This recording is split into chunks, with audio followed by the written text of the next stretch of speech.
Ang mga pagkakamaling paulit-ulit na nangyayari ay hindi lang basta malas.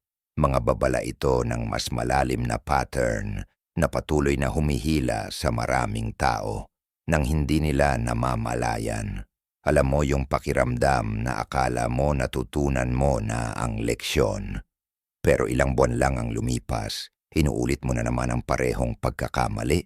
Nakakainis, nakakalito, at minsan nakakasakit pa. Sa video na ito, ibabahagi ko ang 5 malinaw na palatandaan na maaring ikaw ay naipit sa paulit-ulit na siklo ng pagkakamali. Hindi ito yung mga obvious na senyales na laging pinag-uusapan. Ito yung mga nakatagong pattern na madalas hindi napapansin hanggang sa huli na ang lahat. Pagkatapos mong panoorin ang video na ito, mas madali mong makikita ang mga warning signs na ito sa sarili mong buhay at tuluyan kang makakawala sa sumpa ng pagkakamaling paulit-ulit mong nagagawa. At maniwala ka, gugustuhin mong panoorin ang buong video na ito ng maigi. Bawat bahagi ay konektado sa susunod. Kung kapos ka sa oras, mas mabuting panoorin ito sa 1.5 patak o 2 patak na bilis kaysa sa mag-skip-skip.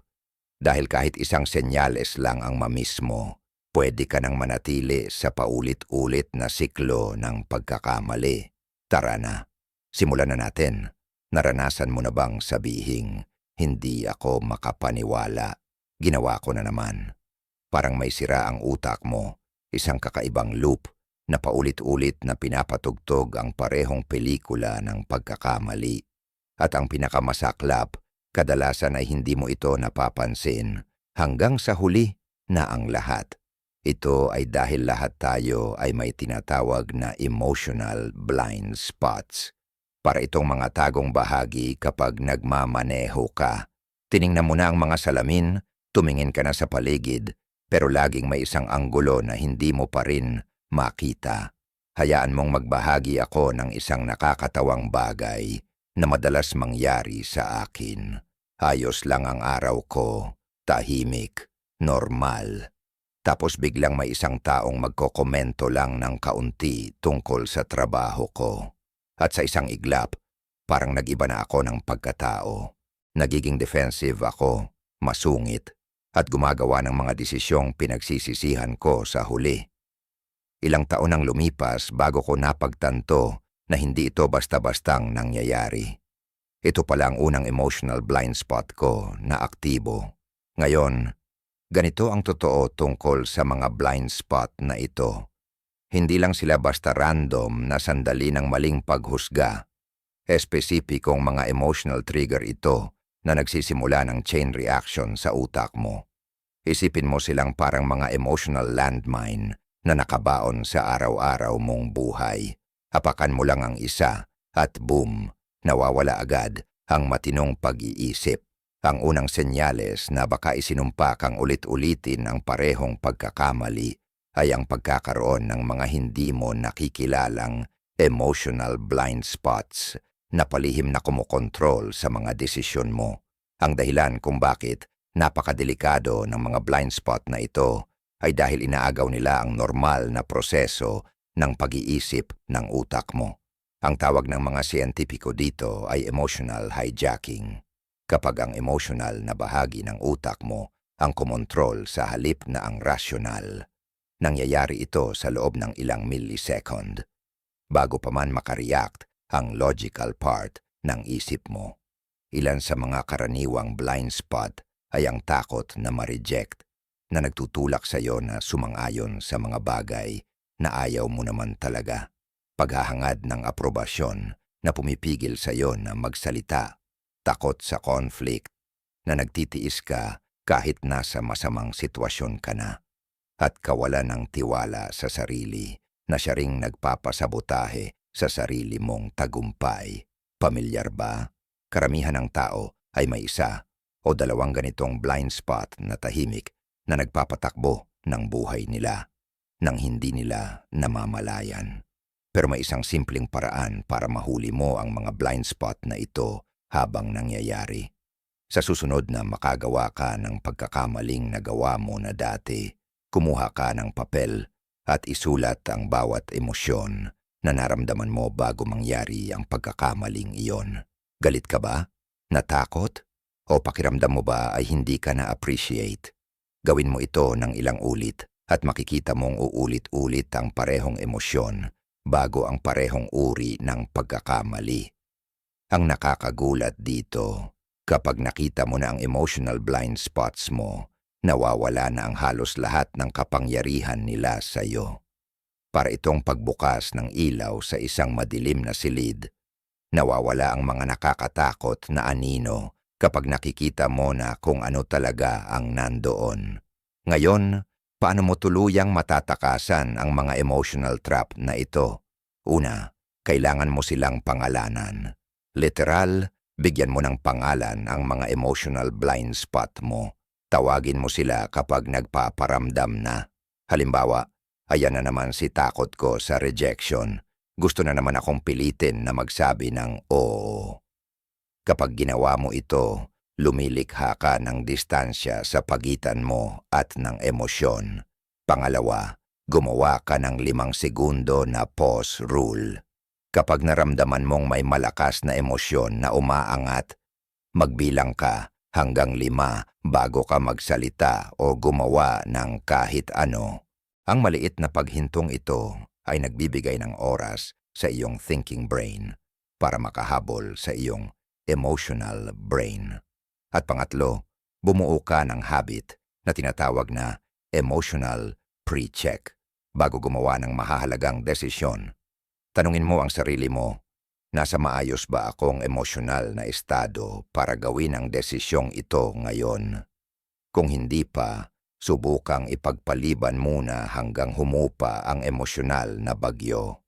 Maaring matagal nang ang iyong mga emotional blind spots ang nagpapatakbo ng mga desisyon mo sa buhay. Pero simula ngayon, maaari mo nang bawiin ang kontrol dahil ang awareness ang unang hakbang para maputol ang sumpa ng paulit-ulit na pagkakamali. Lahat naman tayo napapako sa ganitong sitwasyon. Nangakong hindi na mauulit pagkatapos masaktan. Pero ilang buwan lang ang lumipas, ayan na naman, pareho pa rin ang pagkakamali. Pakiramdam mo parang paulit-ulit mong ibinabangga ang ulo mo sa parehong pader. Pero bakit nga ba ito nangyayari kahit pa totoo ang hangarin nating magbago? Naalala ko ang isang kaibigan kong laging nakakarelasyon ang parehong tipo ng taong emotionally unavailable. Sa tuwing nasasaktan siya, lagi niyang sinasabi, "Ngayon, natuto na talaga ako." Pero pagkalipas lang ng 3 buwan, ayun na naman siya.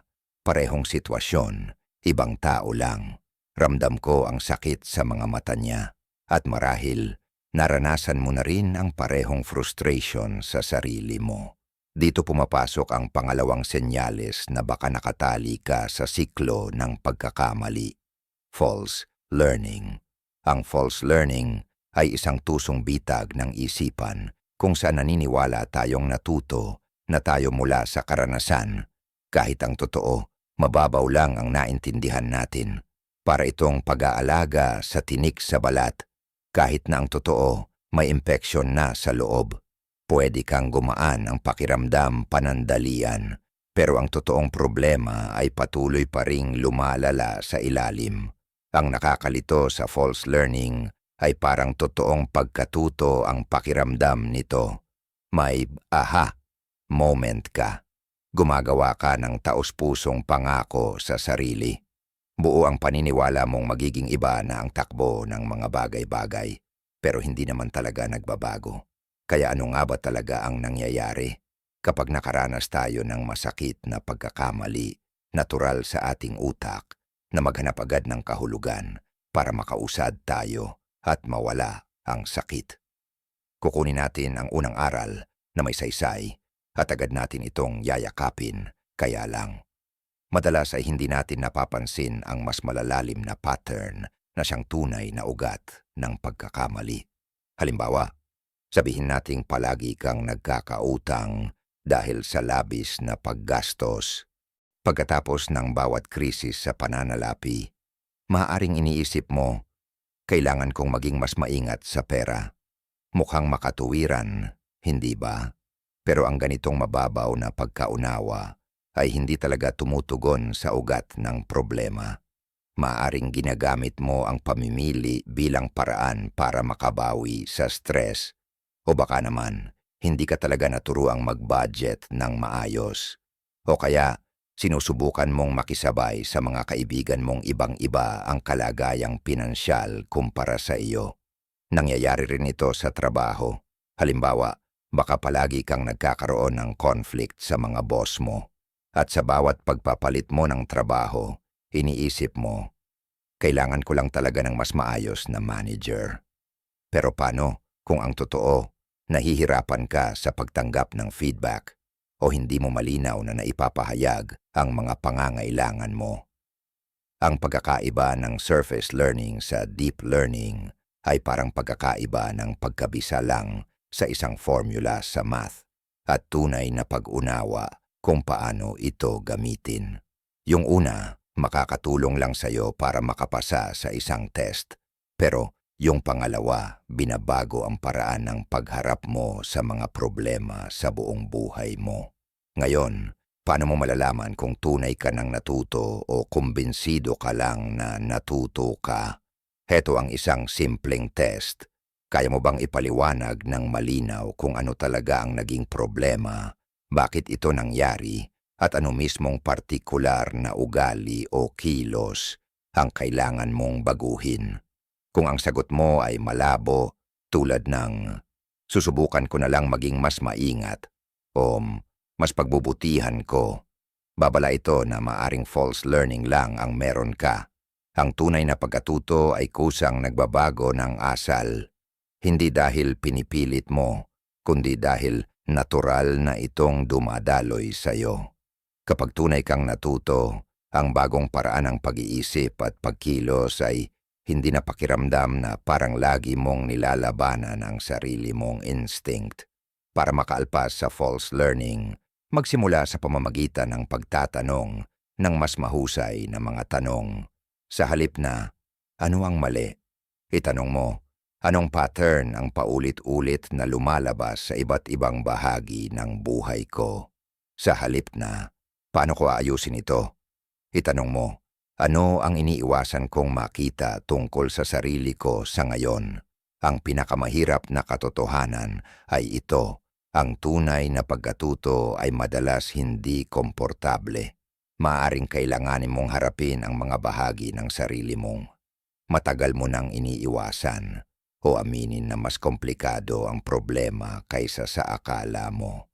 At bago tayo magpatuloy, kung may halaga kang nakukuha sa mga pananaw na ito at gusto mong suportahan ang channel na ito, maaari mong i-click ang thanks button sa ibaba ng video.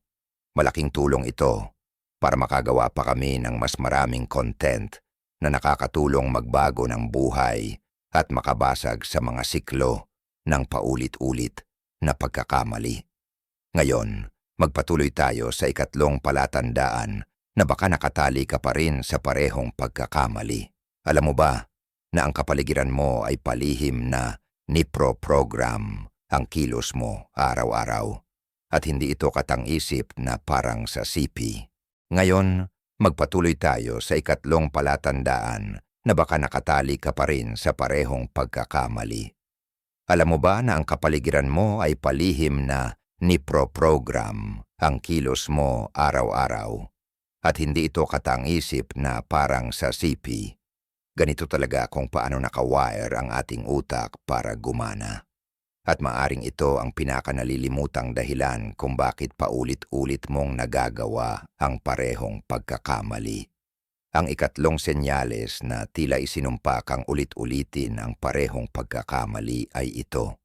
Nakatali ka sa mga bitag ng iyong kapaligiran, mga makapangyarihang puwersang pansitwasyon na halos siguradong ilulugmok ka sa parehong pattern, gaano ka man kahanda o kagustuhang magbago. Isipin mo itong nakakagulat na katotohanan. Ayon sa mga pag-aaral sa behavioral psychology, hanggang 70% ng mga kilos natin araw-araw ay hindi talaga sinasadyang desisyon. Mga otomatikong tugon ito na na-trigger lang ng ating kapaligiran. Ibig sabihin, ang mga lugar, tao, at sitwasyong nakapaligid sa iyo ay literal na nagtatakda kung magtatagumpay ka o mabibigo. Kahit bago mo pa man mapansin ang nangyayari, ipinta natin ang isang larawan kung paano ito gumagana. Isipin mong sinusubukan mong putulin ng ugali ng pag-check ng cellphone pagkagising sa umaga dahil ito'y nagbibigay sa iyo ng anxiety at sumisira sa simula ng araw mo. Gumawa ka ng matibay na desisyon kagabi. Bukas, hindi ko muna hahawakan ang phone ko hanggang matapos akong mag-almusal. Ayos na plano. Pero pagdating ng umaga, ano ang nasa tabi ng kama mo? Ang cellphone mo na ginagamit mong alarm. Automatiko mong inabot ito at bago pa man lubusang magising ang isipan mo, nag-i-scroll ka na sa mga notifications at dahan-dahan mo na namang nararamdaman ang parehong pagkabalisa. Nanalo ang kapaligiran sa round na ito bago pa man sumulpot ang willpower mo sa laban. At hindi lang sa maliliit na bagay ito nangyayari. Mas malaki pa ang epekto ng mga puwersang ito sa ibang bahagi ng buhay. Halimbawa, nagdesisyon kang tumigil sa pakikipagtsismisan sa opisina dahil alam mong nagdulot ito ng problema noon. Mahusay na desisyon. Pero napunta ka ulit sa pantry kasama ang parehong grupo ng mga katrabahong palaging nagtsitsismis. At bago mo pa man mamalayan, nakikisali ka na rin sa usapan, kahit hindi mo naman talaga planong gawin. Ang pisikal na lokasyon mo at ang social circle mo ang lumilikha ng sitwasyon kung saan ang dating asal ay halos imposibleng iwasan. Ang tawag ng mga psychologist dito ay choice architecture. Ang mga hindi halatang paraan kung paano nakaayos ang kapaligiran mo para gawing mas madali ang ilang desisyon at mas mahirap ang iba. Parang pumasok ka sa grocery at lahat ng matatamis na merienda ay nakapwesto sa eye level at sa checkout lane, habang ang mas masustansyang pagkain ay kailangang hanapin pa. Inayos ng tindahan ang mga pagpipilian mo para maging halos automatiko ang ilang desisyon. At ang totoo, ang mga personal mong kapaligiran ay gumagawa rin ng ganito sa iyo ngayon. Nakakagulat man, pero totoo, ang willpower ay isang mahina at di maaasahang estratehiya sa pagbasag ng siklo ng paulit-ulit na pagkakamali. Ang umasa lang sa lakas ng loob ay parang pagsuswimming paakyat sa isang rumaragasang ilog. Maaring umabante ka sandali sa pamamagitan ng purong effort. Pero sa huli, ang agos pa rin ng kapaligiran mo ang mananalo. Kaya ano ang solusyon? Sa halip na labanan ang agos, baguhin mo ang direksyon ng ilog. Ang strategic environmental design ay mas makapangyarihan kaysa sa willpower kailanman. Magsimula sa pamamagitan ng tinatawag kong environmental audit. Tukuyin kung aling mga partikular na kapaligiran ang palaging nagtitrigger ng mga asal na gusto mong iwasan. Ito ba ay mga tiyak na lugar, partikular na tao, mga oras ng araw, o mga digital space tulad ng social media apps?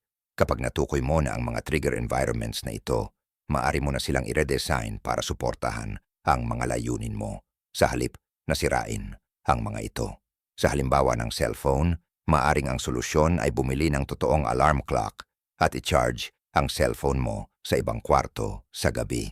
Sa kaso naman ng tsismisan sa opisina, pwede mong baguhin ang oras o lugar ng iyong break o kaya magdala ng mga paksa na positibo para mabago ang takbo ng usapan. Ang pinakamakapangyarihang bahagi ng environmental design ay gumagana ito kahit naka-autopilot ka, na siyang default state ng karamihan sa atin. Kapag inalis mo ang mga environmental triggers, hindi mo na kailangang patuloy na labanan ang mga nakasanayan mong ugali. Ang tamang asal ay nagiging landas ng pinakamababang pagsisikap. Tandaan mo, ang kapaligiran mo ay huhubog ng asal mo. May pahintulot ka man o wala. Ang tanong ay, pabayaan mo ba itong mangyari ng basta-basta o ikaw mismo ang magdidisenyo ng kapaligirang iyon? Maaring ito ang pinakahindi nagagamit na estratehiya sa pagputol sa sumpa ng paulit-ulit na pagkakamali, pero madalas din itong pinakabisa. Ngayon, may isang partikular na parirala na dapat mong iwasang sabihin. Kasi, ganito na talaga ako. Sa tuwing binibigkas mo ito, baka hindi mo namamalayan na ikinukulong mo ang sarili mo sa isang hindi nakikitang hawla. Ang tila inosenteng pariralang ito ay nagpapakita ng isang malalim na katotohanan kung bakit paulit-ulit nating nagagawa ang parehong pagkakamali kahit malinaw na nakikita na natin ang mga bunga nito. At ito mismo ang nagtuturo sa atin sa ikaapat na senyales na baka nakatali ka sa siklo ng pagkakamali. Identity attachment. Ang identity attachment ay mas malalim kaysa sa mga ugali o pattern. Ito ay tungkol sa kung ano ang pinaniniwalaan mong tunay na pagkatao mo. At kapag ang isang bagay ay naging bahagi na ng iyong pagkakakilanlan, ang utak mo ay gagawa ng lahat ng paraan upang protektahan at panatilihin ang imahe na iyon, kahit pa nakasasama ito sa iyo. Isipin mo kung ilang beses mo nang narinig o ikaw mismo ang nagsabi ng mga katagang, "Hindi talaga ako morning person. Palagi akong palpak pagdating sa pera. Ganyan talaga ako. Lagi kong ginagawa ang lahat sa huling minuto." O, "Hindi ako marunong sa mga relasyon." Hindi lang ito basta kaswal na obserbasyon. Isa itong pahayag ng pagkakakilanlan at tinatrato ito ng utak mo bilang isang pangunahing katotohanan na dapat ipagtanggol. Ayon sa agham, ang utak mo ay nararamdaman ang banta sa identity sa parehong bahagi ng utak na nagpoproseso ng pisikal na sakit. Ibig sabihin, ang pagsubok na hamunin ang paniniwala mo tungkol sa sarili ay kasing sama ng pagharap sa aktwal na pisikal na panganib. Dahil dito, ipagtatanggol ng utak mo ang dating imahe ng sarili mo. Kahit ang kapalit ay sabotahing ang mga positibong pagbabagong nais mong gawin. Kaya kung may taong naniniwalang, "Hindi ako athletic," kahit gumagana ang bagong exercise routine niya, bigla na lang siyang titigil. O kung iniisip ng isang tao na palagi siyang gipit sa pera, baka hindi niya namamalayang ginagastos niya agad ang biglang dumating na pera imbes na ipunin. Ang mga bagong asal na ito ay nagdudulot ng tinatawag na cognitive dissonance, isang mental conflict sa pagitan ng mga ginagawa mo at ng pagkakakilanlan mo sa sarili.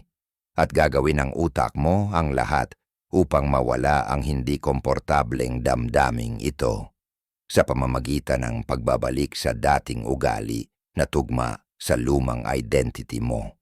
Ang pinakamapanganib na identity attachments ay madalas na nakatago sa harap ng ating mga mata, nakadamit bilang tila walang bahid na katotohanan tungkol sa sarili sa halip na paniniwalang pwedeng baguhin. Madalas itong may kasamang mga salitang tulad ng palagi, "Hindi kailanman, ganito na talaga ako," o "Ako yung tipo ng tao na..." Mga pahiwatig ito na hindi mo na lang inilalarawan ang kilos, kundi isinasabuhay mo na ito bilang bahagi ng kung sino ka. Paano mo malalaman kung ang pagkukwento mo tungkol sa sarili mo ay humahadlang sa pag-unlad mo?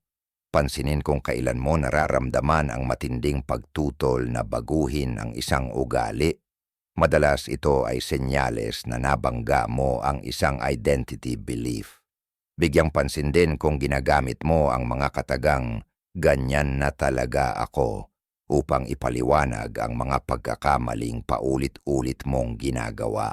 At obserbahan ang mga sitwasyon kung saan, matapos ang unang tagumpay sa pagbabagong asal, bigla mo na lang itong sinasabotahi o tinatalikuran.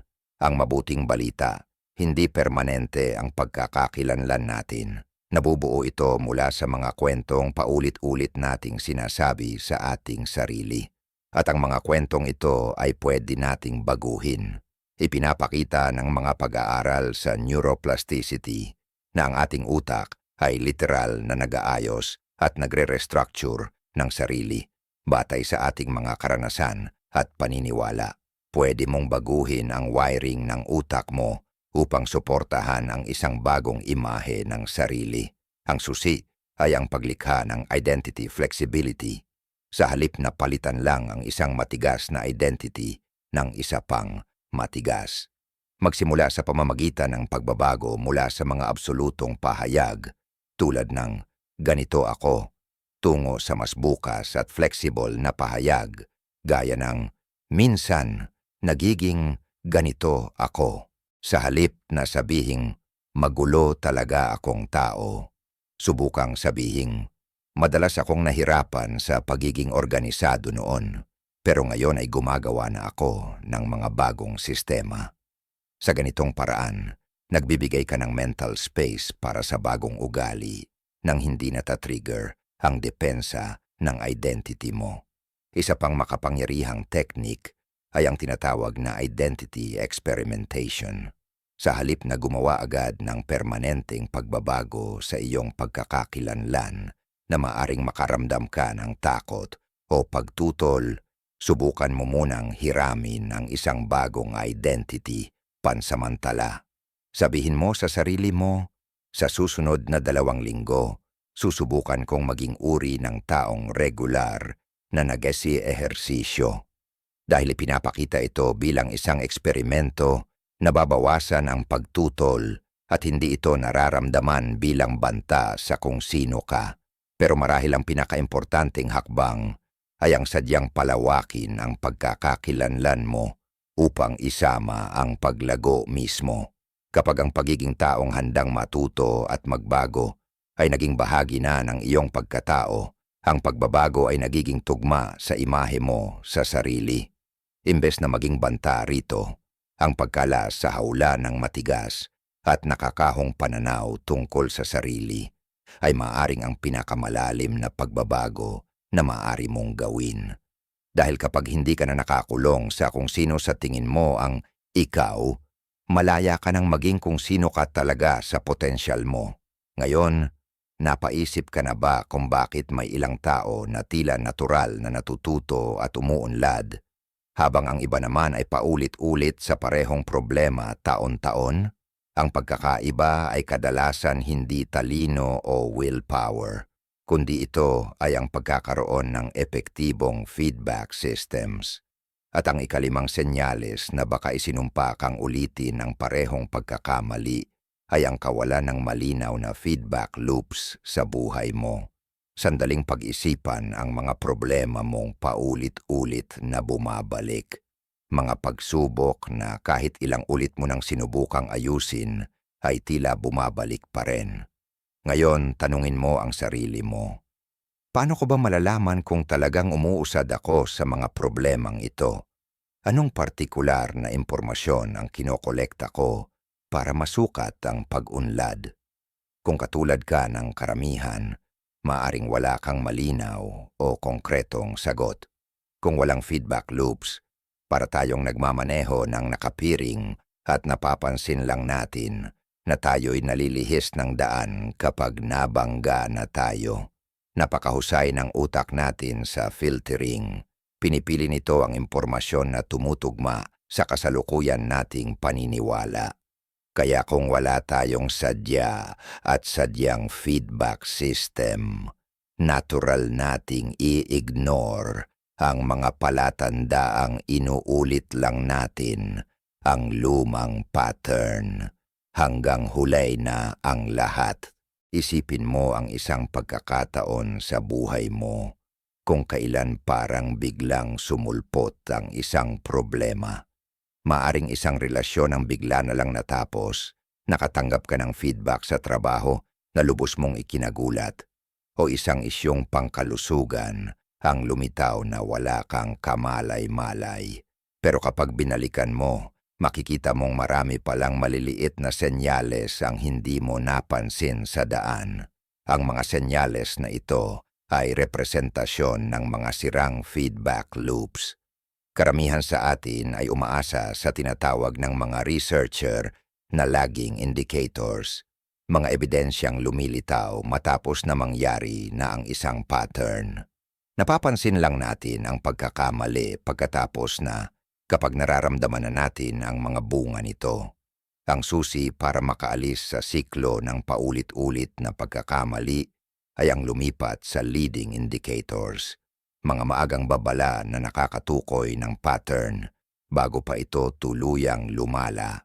Halimbawa, sa halip na mapansin mo lang ang problema sa relasyon kapag mainit na ang bangayan, lagging indicator, maaari mong subaybayan kung ilang beses kayo nagkakaroon ng makabuluhang pag-uusap na walang sagabal sa isang linggo, leading indicator. O kung dating napapansin mo lang ang problema sa pera kapag ubos na ang budget mo, lagging. Ngayon ay maaari mong bantayan araw-araw ang mga biglaang pagnanasa mong gumastos, leading. Dito madalas nagkakamali ang mga tao pagdating sa feedback. Inilalayo nila ang sarili nila dito dahil hindi komportable. O kaya naman ay humihingi sila ng malabo at biased na feedback na hindi talaga nakatutulong para magbago. Alam nating lahat ang taong nagtatanong ng, "Kamusta ako?" Pero ang totoo, naghahanap lang ng assurance, hindi ng totoo. Ang paggawa ng epektibong feedback loops ay nangangailangan ng tapang at estratehiya. Una, tukuyin mo ang mga partikular na ugali na gusto mong subaybayan. Mas konkreto, mas mabuti. Halimbawa, kung pinagtatrabahuhan mong maging mas assertive, maaari mong bilangin kung ilang beses mong malinaw na ipinahayag ang iyong pangangailangan sa bawat araw. Mas makabuluhan ito kaysa sa basta na lang iniisip kung mas assertive ka nga ba. Pagkatapos magtakda ng regular na oras para balikan at suriin ang mga datos. Dahil kung wala kang nakatakdang panahon para mag-reflect, kahit gaano pa kahusay ang feedback mo, mawawala rin ito sa gitna ng abalang araw-araw na buhay. Maaring mga hulugan ito ng lingguhang pagsusuri sa mahahalagang sukatan mo o buwan ng pag-uusap kasama ang isang mapagkakatiwalaang kaibigan tungkol sa iyong pag-unlad. Ang pinaka-epektibong feedback ay kadalasang nagmumula sa panlabas na mga pinagmulan. Mga taong nakakakita ng mga blind spot mo, pero narito ang kritikal na bahagi na madalas hindi pinapansin. Kailangan mong turuan ang mga tao kung paano ka bigyan ng kapaki-pakinabang na feedback. Ang mga malabong komento gaya ng "ang galing mo" o "kailangan mong mas pagbutihin" ay hindi nakakatulong dahil wala silang konkretong aksyon. Sa halip, magtanong ka ng tiyak, "May pagkakataon ba ngayong linggo na nakita mong bumabalik ako sa lumang pattern ko? O ano ang isang bagay na maaari kong baguhin sa susunod?" Marahil ang pinaka-naiisang tabi pagdating sa feedback ay ang paglikha ng emosyonal na kaligtasan sa paligid nito. Natural sa utak nating ipagtanggol ang sarili laban sa impormasyon na nararamdamang nakakatakot o nanghuhusga. Subukan mong gumawa ng isang simpleng ritual bago tumanggap ng feedback. Huminga ng malalim ng 3 beses at ipaalala sa sarili na ang feedback ay impormasyon para sa paglago, hindi isang hatol sa halaga mo bilang tao. Narito ang isang simpleng daily practice na maaring baguhin ang relasyon mo sa feedback. Bawat gabi, tanungin ang sarili ng 3 tanong. Ano ang naging maayos ngayong araw? Anong pagkakamali ang muntik ko nang maulit? At anong pagbabago ang gagawin ko bukas? Ang simpleng cycle na ito ay nagsasanay sa utak mo na mas maagang matukoy ang mga pattern. Ang totoo, ang kawalan ng feedback loops ay lumilikha ng uri ng developmental blindness. Kapag wala nito, Maari tayong gumugol ng maraming taon o kahit dekada na tapat na naniniwalang tayo ay umuunlad. Kahit ang totoo, umiikot-ikot lang tayo sa parehong problema. Pero sa intentional at maayos na feedback systems, kahit ang pinakamatagal ng pattern ay maaaring masira. Maglaan ng sandali para pag-isipan. Saang bahagi ng buhay mo maaaring makatulong ang mas malinaw na feedback upang maputol ang siklo ng paulit-ulit na pagkakamali? Paano ka magsisimulang sukatin ang pag-unlad mo sa bahaging iyon? Ngayong araw, napag-usapan natin ang 5 palatandaan na posibleng nagiging dahilan kung bakit paulit-ulit mong inuulit ang parehong pagkakamali. Emotional na blind spots na lehim na kumokontrol sa iyong mga desisyon. Maling pagkatuto na nagpaparamdam na ika'y nagbabago kahit hindi talaga. Mga bitag ng kapaligiran na patuloy kang ibinabalik sa luma mong ugali. Attachment sa identity na naglalagay sa iyo sa loob ng kahon. Kakulangan ng feedback loops na para kang gumagalaw ng walang direksyon. Hindi hiwa-hiwalay ang mga ito. Bumubuo sila ng isang magkakaugnay na sistema na nagpapanatili sa iyo sa paulit-ulit na siklo. Ang iyong emosyonal na blind spots ang nagdadala sa maling pagkatuto na pinapatibay naman ng iyong kapaligiran, pinoprotektahan ng identity mo at pinapalala ng kakulangan sa feedback. Ngunit ang mabuting balita, ang kamalayan ang pangunahing susi para simulan ang pagbuwag sa buong sistemang ito. Ngayong kaya mo nang kilalanin ang mga pattern na ito, nagawa mo na ang pinakaimportanteng unang hakbang patungo sa kalayaan. Nakita ko na mismo kung paanong nababago ang buhay ng mga tao gamit ang mga kaalamang ito, tulad ng isang kakilala kong nakawala sa 15 taong siklo ng toxic relationships matapos niyang harapin ang kanyang emotional blind spots at identity attachments. Sa loob lamang ng ilang buwan, naging ibang-iba na ang takbo ng kanyang buhay. Ngayon, nasa iyo ang desisyon. Maaari mong isara ang video na ito at ipagpatuloy ang dati mong buhay kung saan ang mga di nakikitang puwersa ang humuhubog sa kinabukasan mo. O maaari mong gamitin ang mga natutunan mo ngayon upang simulan ang isang bagong kwento. Isang kwento kung saan hindi ka na isinumpang ulitin ang parehong masasakit na aral. Kung binuksan ng video na ito ang paningin mo, huwag hayaang lagpasan ito ng algorithm. I-click mo ang suggested video na nasa screen mo ngayon. Pinili ito para ituloy ang kaalaman mo at iangat pa ang personal mong pag-unlad. Pasasalamatan ka ng future self mo dahil pinili mong ipagpatuloy ang paglalakbay na ito tungo sa tunay na pagbabago.